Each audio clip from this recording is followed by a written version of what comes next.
তাদের কাছ থেকে 15 বছরে 15 বিলিয়নই কিনতে হবে। আমি যদি এলপিজি যদি অন্য জায়গা থেকে কম দামেও পাই, গভর্নমেন্ট কি চাইলে বের হয়ে আসতে পারে কিনা এখন এই চুক্তি থেকে? এখানে বাংলাদেশ শেল এই 32 বারের কন্ট্রাক্টে আছে হলো 131 বার, আর ইউএস শেল মানে ইউএস এটা করবে এটা আছে হলো মাত্র 6 বার। এটা এক ধরনের মানে ডিক্টেটর টাইপ কন্ট্রাক্ট। আমরা দামিকে স্টাডি করে দেখেছি, being a law and being a citizen of Bangladesh, যে স্বাধীনতার পর থেকে এরকম অসম চুক্তি আমরা আসলে কখনোই আমরা দেখিনি। আমরা এটা দেখার পর আমরা একটা রিট পিটিশন ফাইল করি, তো এই রিটের নাম্বারও এসছে। আমরা এখানে দেখেছি যে আমাদের বেশ কিছু কনস্টিটিউশনাল কিছু এমবার্গোস আছে এখানে, সংবিধানের আর্টিকেল 25, আর্টিকেল 145 অ্যান্ড 145 এ অনুযায়ী এই মামলাটা অবশ্যই এই কন্ট্রাক্টটা অবশ্যই মেনটেনেবল না। এই কন্ট্রাক্টটা হয়েছিল এই বছরেরই ফেব্রুয়ারি মাসের 9 তারিখে, দ্যাট মিনস ইলেকশনের ঠিক 3 দিন আগে। সেই ইলেকশনের 3 দিন আগে হওয়ার পর তারপরে ওই সময় কিন্তু আমাদের আমরা বাংলাদেশের যত নাগরিক আমরা ছিলাম, আমাদের সবার কিন্তু ফোকাস ছিল ইলেকশনের দিকে, স্পেসিফিক্যালি ইলেকশনের দিকে। দ্যাট মিনস ইলেকশন হলো 12 তারিখে, কন্ট্রাক্টটা সাইন হলো 9 তারিখে। এবং আপনাদেরকে একটা ইনফরমেশন দিয়ে রাখি, আপনারা জানতে পারেন যে ওই একই মাসের 20 তারিখে ইউএসএ সুপ্রিম কোর্ট একটা মামলা, সেটা হলো লার্নিং রিসোর্স ভার্সেস ট্রাম্প। এখানে US supreme court mister president Donald Trump যতগুলো ট্যারিফ, অর্থাৎ যেটাকে বলা আরটি, রিজিওনাল ট্যারিফ, যতগুলো কান্ট্রির উপর উনি ইম্পোজ করেছিলেন উনি ক্ষমতায় আসার পর, সেটা 2025 সালের সেপ্টেম্বরের দিকে সবগুলোকে নাল অ্যান্ড ভয়েড ঘোষণা করেছেন। এবং এখানে স্পেসিফিক বলে দেওয়া হয়েছে যে কংগ্রেসের অনুমতি ছাড়া মিস্টার ডোনাল্ড ট্রাম্প কোনো এক্সিকিউটিভ কোনো অর্ডার ট্যারিফের উপর বেস করে দিতে পারবেন না। তাহলে এই যে আমাদের সাথে যে কন্ট্রাক্টটা হয়েছে, আমি আপনাদের কন্ট্রাক্টের ক্লজগুলো স্পেসিফিক্যালি বলি, আপনারা চাইলে আমি ডকুমেন্টও দিতে পারবো। যে এই কন্ট্রাক্টের যে আর্টিকেল 3.2.2, আর্টিকেল 4.1.1, আর্টিকেল 4.3.4 এবং আর্টিকেল 6.4.2, এই আরটিএ যেটা হয়েছে বাংলাদেশের সাথে, এখানে প্রত্যেকটা জায়গায় কন্ট্রাক্টে স্পেসিফিক্যালি বলা আছে এভাবে যে যদি আমরা বাংলাদেশ যদি কন্ট্রাক্ট এটাকে ভায়োলেট করে, তাহলে সেই ক্ষেত্রে ওই যেই আমাদের যে 37% যে শুল্ক আরোপ করা হয়েছিল, ওই শুল্কটা আবার ইম্পোজ হবে। দেখুন, কন্ট্রাক্ট বাইলেটারাল কন্ট্রাক্ট যেই প্যাটার্নেরই হোক, কন্ট্রাক্টের কিছু বেসিক কিছু ইনগ্রিডিয়েন্ট থাকে। যেমন কন্ট্রাক্ট যদি এমন হয় যে কন্ট্রাক্টে পড়লে বোঝা যায় যে কোর্শন বা আনডিউ ইনফ্লুয়েন্স, এই ধরনের ম্যাটারগুলো যদি সামহাও যদি আসে, তাহলে সেই কন্ট্রাক্টটা কিন্তু মানে কোয়েশ্চেনের মধ্যে পড়ে যায়। এই বারে এই যে ক্লজ আর্টিকেলগুলো বললাম, ওই পার্টিকুলার কন্ট্রাক্টে এখান থেকে একটু স্পেসিফিক বোঝা যায় যে আমাকে এটা এক ধরনের টেকনিক্যাল কোয়েশ্চন করা, যে আমি এটা কিন্তু করে দিব, না হলে তুমি যদি আমার কন্ট্রাক্ট না মানো, আমার এই ক্লজগুলো যদি না মানো, তাহলে কিন্তু তোমার বিরুদ্ধে এইগুলো কিন্তু স্যাংশন হবে বা এই ট্যারিফটা কিন্তু ইম্পোজ হবে, তো সাবধান। তো এইটা তো একটা কন্ট্রাক্টের কোনো ক্রাইটেরিয়া হতে পারে না। কন্ট্রাক্টের যে বেসিক প্রিন্সিপালস বা এলিমেন্টস আছে, আর কন্ট্রাক্টের এলিমেন্টসের কথা আমি কি বলবো, যাই হোক, কন্ট্রাক্টের এলিমেন্ট যদি কিছু বলি আপনাদের, যেমন যে 32 পাতার আরেকটা কোয়েশনের ইস্যুতে বলি, 32 পাতার এই কন্ট্রাক্টটা মাত্র 32 পাতা। এই কন্ট্রাক্টে আমাদের আইনের একটা টার্ম আছে যে শ্যাল বললে একটা মিনিং বোঝায়, মে বললে একটা মিনিং বোঝায়।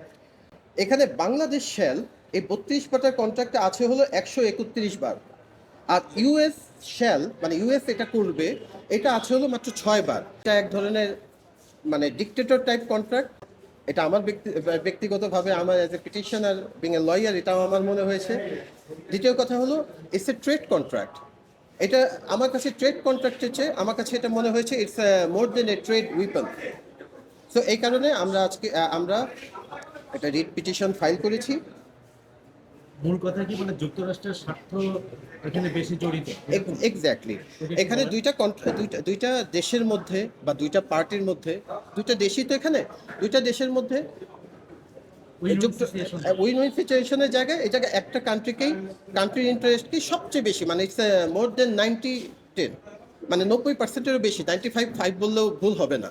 বাংলাদেশের স্বার্থটাকে ক্ষুণ্ণ করা যায়। বাংলাদেশের স্বার্থ আমি পাইনি, যদি আপনারা পান আমাকে একটু বলতে পারবেন। পার্টি করেছেন কাকে কাকে? এখানে তো মার্কিন যুক্তরাষ্ট্রও জড়িত, তাদের বাণিজ্য বিভাগ জড়িত, তাদের কি কোনো পার্টি করেছেন?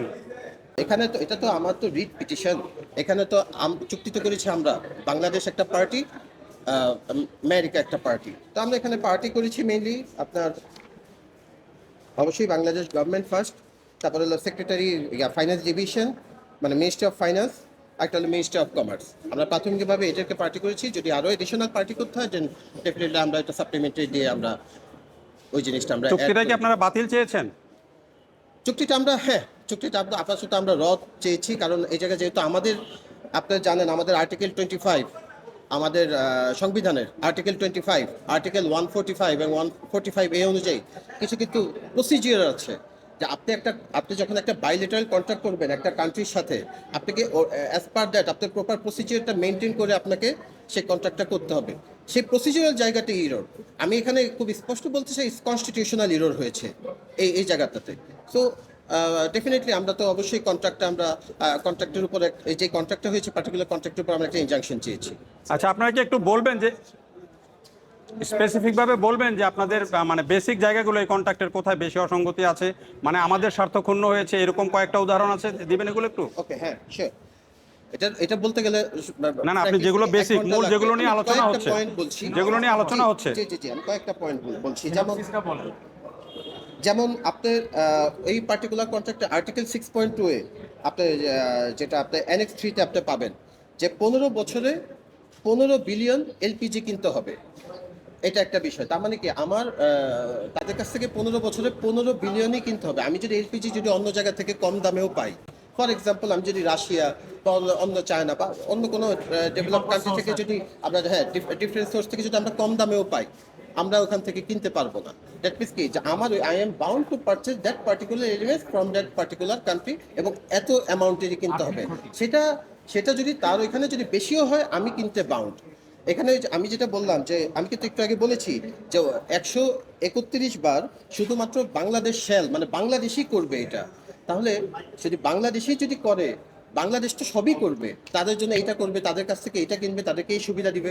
কিন্তু আমার যে সুবিধাটা, আমার সুবিধাটাই মানে তাদের এত সুবিধার মধ্যে আমার সুবিধাটাই হারিয়ে গিয়েছে। তারপরে একটু বলেন কয়েকটা এরকম এটা তো একটা বিষয়। তারপরে আপনারা জানেন যে এনার্জি সেক্টরে এটা সম্ভবত 4.3.5 ওই ক্লজে আছে যে এনার্জি যেই হ্যাঁ রাইট 4.3.5 এটাতে আছে যে যদি কোনো নিউক্লিয়ার টাইপের কোনো এলিমেন্টস কিনতে হয়, যেমন রিসেন্টলি আপনারা জানেন যে রূপপুর পারমাণবিক বিদ্যুৎ কেন্দ্র আমাদের স্থাপন হয়েছে। এই ক্লজ অনুযায়ী তো আমি আর রূপপুর পারমাণবিক কেন্দ্রটা চালানোর জন্য, এটা তো আমাদের একটা অ্যাসেট, দেশের একটা বিগ অ্যাসেট, এটা চালানোর জন্য আমার যেই এলিমেন্টসগুলো দরকার, সেই এলিমেন্টসগুলো তো আমার কিনতে গেলে আগে পারমিশন নিতে হচ্ছে। দেখেন সার্বভৌমত্বের জায়গাটা ক্ষুণ্ণ হয় কোথায়? আর্টিকেল 25 বারে কিন্তু কিন্তু সভরেনিটির কথা বলেছে। Sovereignty doesn't mean only the territorial sovereignty, sovereignty also means the economical sovereignty as well. আমার এখানে ফুল ইকোনমিক সভরেনিটি আমার এখানে কোশ্চেনের মধ্যে পড়ে গিয়েছে। গভর্নমেন্ট কি চাইলে বের হয়ে আসতে পারে কিনা এখন এই চুক্তি থেকে? দেখেন আমরা being an agree citizen of Bangladesh, আমরা তো এটা রিড করেছি। অবশ্যই এটা যখন গভর্নমেন্টও চেঞ্জ হবে, ইন্টারিম গভর্নমেন্ট ছিল, এখন ইলেক্টেড গভর্নমেন্ট আসছে, গভর্নমেন্ট চেঞ্জ হবে। সো গভর্নমেন্ট চেঞ্জ হলে এটা তো গভর্নমেন্টের জুরিসডিকশনের মধ্যে আসে, এবং অবশ্যই এখানে মানে সেই জায়গাটাতেও এই ক্লজেও আবার স্পেসিফিক বলে দেওয়া আছে গভর্নমেন্ট এটা পার্লামেন্টে চাইলে এটা অ্যাডপ্ট করে তাদের বেশ কিছু প্রসিডিউরাল জায়গা আছে যেটাতে তারা কাজ করতে পারবে।